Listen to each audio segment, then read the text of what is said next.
Maybe you are in the middle of training for a marathon, or maybe marathon race day is quickly approaching. You might be wondering what marathon race day mistakes that you should avoid and how you can set up yourself for success on race day. Here are 6 marathon race day mistakes that runners commonly make on race day. The first marathon race day mistake that runners often make is that they do not dress properly. Dressing too warm is often an easy mistake that runners often make. And it's often easy to want to feel comfortable, so you dress warmer. But in reality, as the race goes on, dressing too warm is going to make you uncomfortable. Dressing too warm is going to make you sweat too much. You don't want to excrete excess water while you are running the marathon. I personally did this as a new marathon runner 16 years ago. I wore a heavy sweatshirt during a marathon and I was hot. I had to roll up my sleeves and I just felt uncomfortable. I mean, you had a hood back here. Just not a very good idea. What I should have done was wear a thin long sleeve shirt or some arm warmers. That would have been a lot better and I would have been way more comfortable during the race. The good thing is that I at least wore shorts during the race, because if I wore pants during the race, I would have been really hot and so uncomfortable. I find that if I wear pants and I get too warm, my legs get really itchy, and that is a miserable thing. So that is why I try to wear shorts if possible, but if it's going to be under 45 degrees, I generally try to stick with pants because that's going to be the best choice during the race.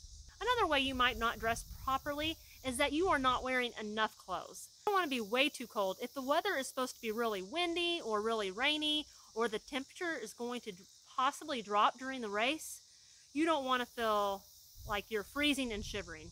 It is not fun to shiver when you are running. I've actually had this happen before. I wore shorts and a short sleeve shirt, and the temperature was maybe 48 degrees when I started. I thought, oh, it'll probably warm up as the day goes on. Well, I was wrong. I didn't look at the forecast correctly, and the temperature actually was dropping as I was running. It was raining, it was windy, it was super cold, and I was shivering towards the end of the run. I was miserable. I remember after I got done running, I immediately went to the shower, took a nice hot shower to warm up. And even after I got done in the shower, I was shivering again. So I had to dress super warm and put heating pads on me because my body temperature just got too low. You don't want that to happen either. That is not fun. That's not a good thing either. So definitely look at your forecast and your weather. Plan out exactly what's going to be appropriate for you on race day. My suggestion to you, if it is under 40 degrees on race day, is that you are probably not going to want to wear a tank top and shorts. You're probably going to want to stick to a long sleeve shirt or at least arm warmers, at least. Probably the long sleeve shirt would be a better option under 40 degrees. And you probably will want to wear a pair of pants. So I know sometimes if you're like me, I would prefer shorts when I run, but sometimes that's just not realistic. If it's really chilly at the start line, I recommend wearing layers. You can still wear a short sleeve shirt and a tank top.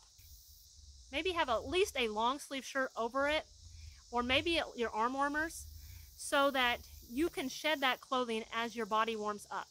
Some of these races will actually donate clothing for a good cause if you are shedding your clothing. So either you can shed your clothing, or you can, if you were wearing, so for example, if you wear a jacket, you could just put it around your waist. Actually, with gloves, if I'm wearing gloves and my hands get too hot, I've actually put them in my shorts and they usually stay. So that is actually an option too. If you have someone with you on race day and they are going to be a spectator at your race, you can actually give these items of clothing to them on the sideline. If you don't want to throw them down, if you have a really nice shirt and you don't want to just throw it on the ground and get rid of it, you can always give it to someone that might be with you on race day. Another recommendation I have for you, if you don't want to mess with wearing layers and shedding your clothes throughout the race, I'd highly recommend putting your clothing in gear check. You could put your phone, if you don't want to carry your phone on you, you could put that in the gear check. You could put any type of warm long sleeve shirt or pants in there.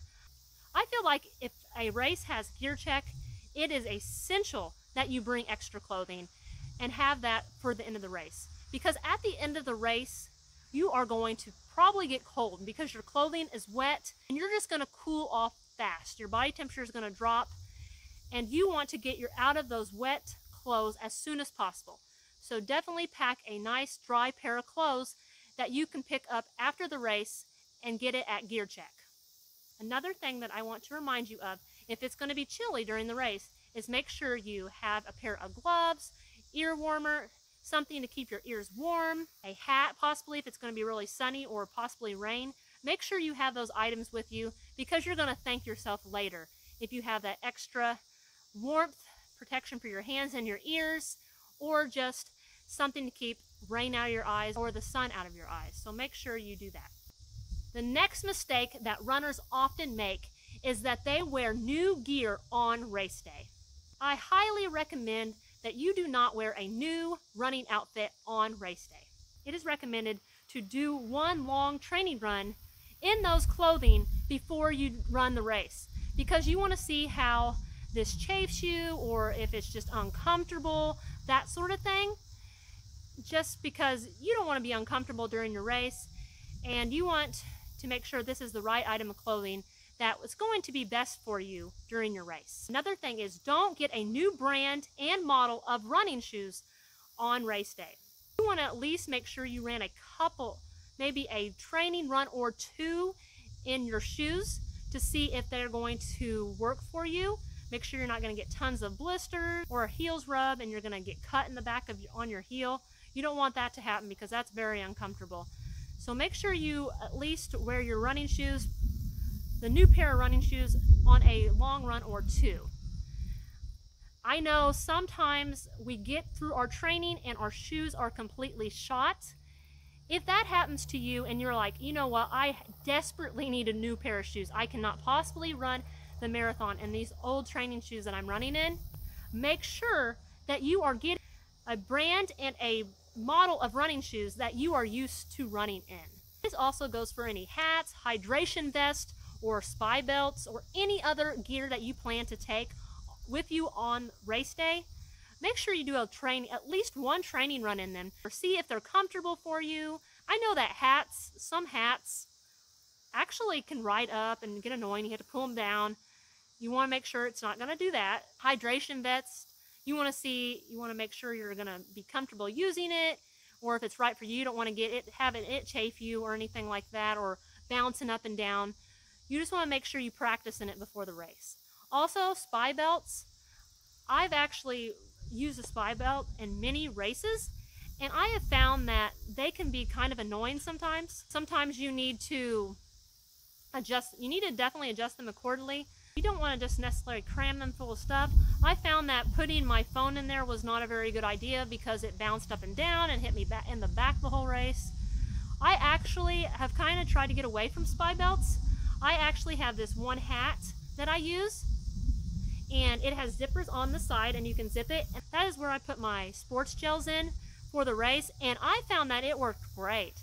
I didn't have this spy belt pushing up my clothes. It was just really comfortable and more convenient, and I felt free during the race. So that might be an option too. Just use a hat that has zippers in it so that you can put gels in there. The next mistake runners often make is they don't plan their nutrition strategy correctly. The most important thing is that you should not try anything new on race day. Don't try a new breakfast that you aren't used to during a long run, because you don't know how that is going to upset your stomach. Don't take the Gatorade at the hydration stations if you aren't used to drinking Gatorades on long runs. I actually don't like Gatorade on long runs. It upsets my stomach, and I kind of have a sensitive stomach on race day, so I have to be cautious. I do best with just some water and sports gel about every 45 minutes or so. That seems to work the best for me. Everybody is a little bit different on how they want to do their fueling strategy during the race, but I generally think that works best for me, not having my stomach get so upset and overloaded. It's also not recommended to eat new foods a couple days before race day.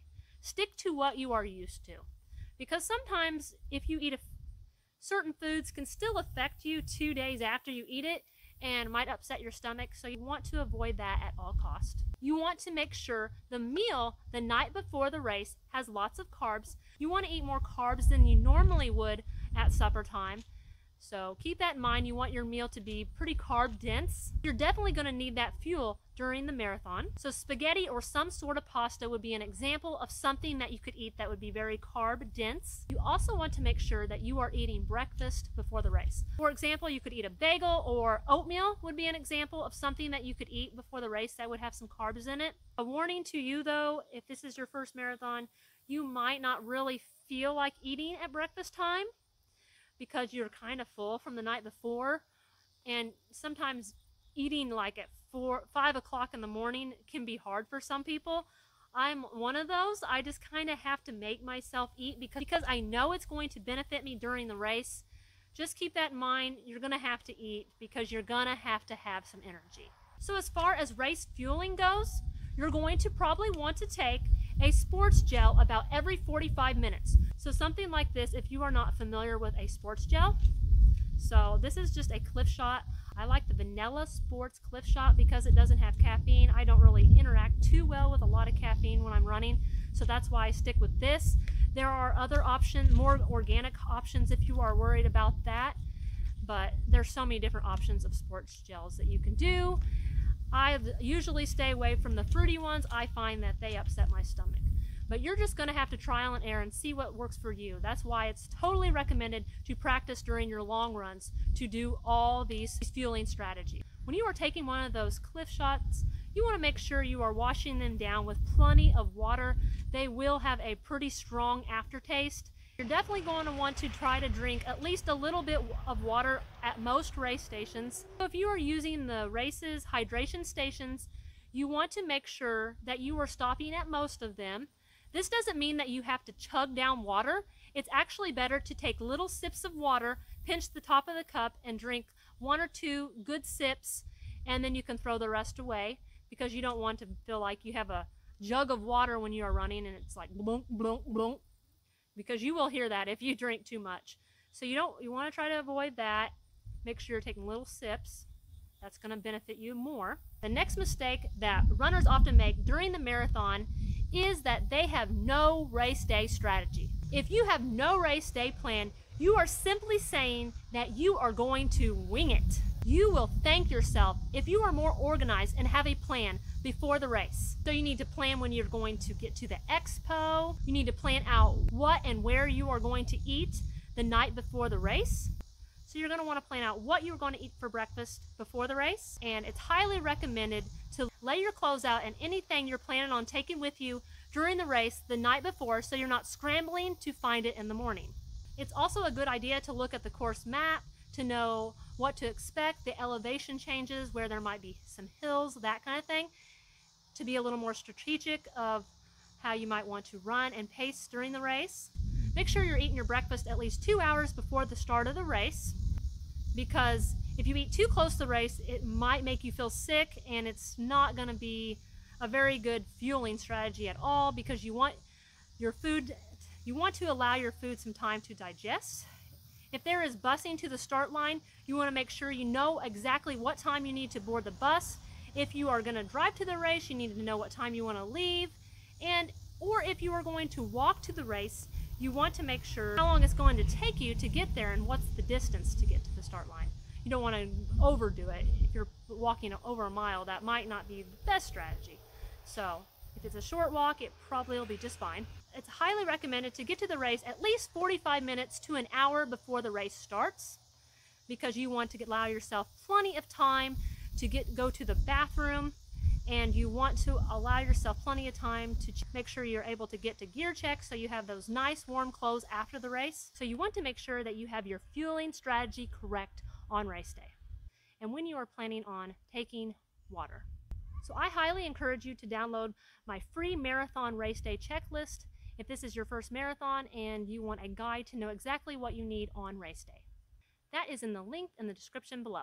The next common mistake that runners often make is marathon pace. Most runners tend to go out way too fast at the start of the race. Your adrenaline is pumping and you often get caught up in the rush of the crowd. And this is often the time that you end up pushing yourself too hard and probably regret it later. You really need to resist the urge to keep up with the crowd. Go at a more conservative pace in the beginning. To help you avoid this, go to an area in the race that you think would be realistic for your race goal. If you think you're more of a faster runner and need to be maybe a little bit further up to the start of the line, go up there. If you're more of the middle average runner, you might want to stick to the middle. If you think you're going to complete your marathon at a slower time, you might want to get towards the back of the race. If you are not sure of the pace that you are going to run, make sure you start out in a conversational, comfortable pace. You always can pick up the pace later on in the marathon. If you are planning on picking up the race later, make sure you are picking up the pace in a gradual manner. Going out too fast will make you hit the wall. You will end up losing speed at the end of the race because of your glycogen stores are all used up. Runners that run out of energy and completely hit the wall, they might have to end up walking the last few miles. They will probably finish the race, but you might not be finishing it strong, and you might just end up walking just to finish. Another mistake that runners often make is they do not enjoy the race experience. Don't be way too serious, especially if this is your first marathon. There are just way too many factors that might be out of your control. Maybe the weather is not that great, you're having some type of injury going on, or maybe you need to use the restroom and you have to stop a couple times at porta potties.